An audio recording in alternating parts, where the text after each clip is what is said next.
Salut à tous, j'espère que vous avez passé de bonnes fêtes de fin d'année. Le mois de décembre a été très chargé de mon côté, d'où décor un peu différent, pas le temps de faire ça au bureau, donc juste avant de partir pour Noël, je me suis dit j'enregistre la vidéo quand même vite fait pour vous. Aujourd'hui, on va parler de Premiere Pro, mais on va aussi et surtout parler d'IA. Et autant parler de choses qui ont vachement marqué cette année, et notamment l'IA. On démarre avec une vidéo de Chris Franklin qui est très bien documentée, très bien chapitrée, structurée.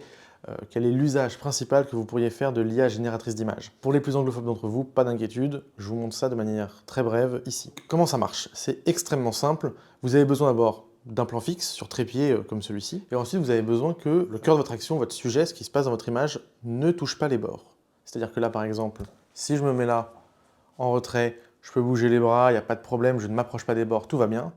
En revanche, si je suis ici et que je me mets à passer le bras par là ou par là, je vais complètement briser l'effet parce qu'il va se baser justement sur les bords de l'image. Un peu comme un fond vert, vous n'avez pas envie que votre personnage sorte du fond vert parce que sinon on verrait le trucage.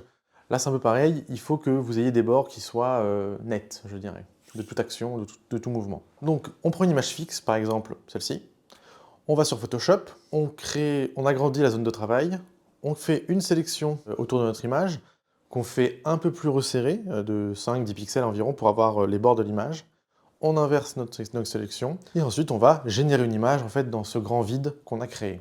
Ensuite, on prend cette image générée, on l'importe dans Premiere ou dans n'importe quel logiciel de montage, et vous la mettez en dessous de votre vidéo. Là ensuite, il n'y a plus qu'à jouer sur l'échelle et sur la taille de votre composition pour que ramener votre vidéo dans la bonne échelle pour qu'elle soit dans l'image. Vous avez votre nouveau décor qui est agrandi. Ce qui fait que par exemple, je peux avoir ce décor-là, ou ce décor-là, ou encore ce décor-là. Ça permet d'agrandir son image et son décor, et c'est, je pense, l'usage le plus pertinent et le plus utile que vous pourriez faire de l'IA génératrice. C'est clairement là où c'est le plus malin, et vous remarquerez qu'on n'a pas utilisé le bord bas de notre image, parce que comme je me déplace et que je suis en contact avec cette partie-là, ça n'aurait pas marché. Mais idéalement, si vous avez un plan suffisamment large et que votre personnage est bien au milieu de la scène, vous pouvez simplement agrandir sur les côtés. Vous pouvez agrandir sur les quatre directions, ce que fait par exemple Chris Evans et ce que font beaucoup de gens, et ça marche hyper bien. J'ai déjà eu l'occasion de m'en servir personnellement sur un ou deux projets, et ça peut vraiment vous dépanner des situations qui sont compliquées, notamment pour repasser d'un format 16 neuvième à 9 16e et inversement.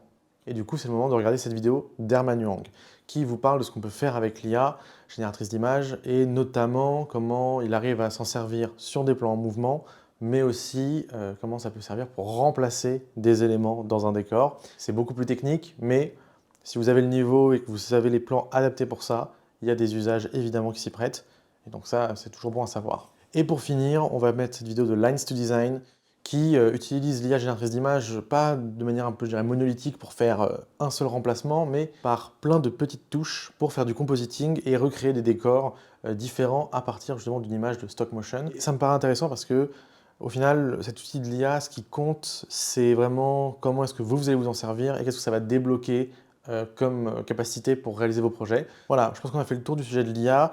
Comme vous l'avez vu, dans le fond, c'est toujours la même technique extrêmement simple où on va partir d'une image de base et on va utiliser l'IA pour créer des nouveaux éléments d'image qu'on va ensuite intégrer de différentes manières. Donc au final, la technique est très simple, et ce qui va faire la qualité du travail que vous faites avec, c'est tout simplement vous, votre créativité, et comment vous allez penser à utiliser cet outil pour créer des choses nouvelles et pour débloquer des situations qui, sans ça, seraient complètement bloquées. Ok, on revient sur un truc plus classique avec un tutoriel de Trentorial qui vous montre comment faire, sans aucun plugin ni rien, un effet d'halation sur Premiere. Alors je dis halation, halation, je ne sais pas quel est le terme exact, mais bon. C'est cet effet qui fait que vous avez une espèce de petit halo dans les hautes lumières qu'on ressent notamment au cinéma sur des caméras et des optiques de grande qualité. Comment refaire ça de manière très simple? Il vous le montre très bien. Moi personnellement, j'utilise un plugin de Red Giant qui permet de le faire à l'étalonnage. Je crois que DaVinci permet de le faire directement dans le logiciel aussi. Mais en tout cas pour Premiere, avec ce tuto, vous serez en mesure de produire un effet similaire très facilement. Si on applique la technique, voilà sans rien, et voilà l'effet.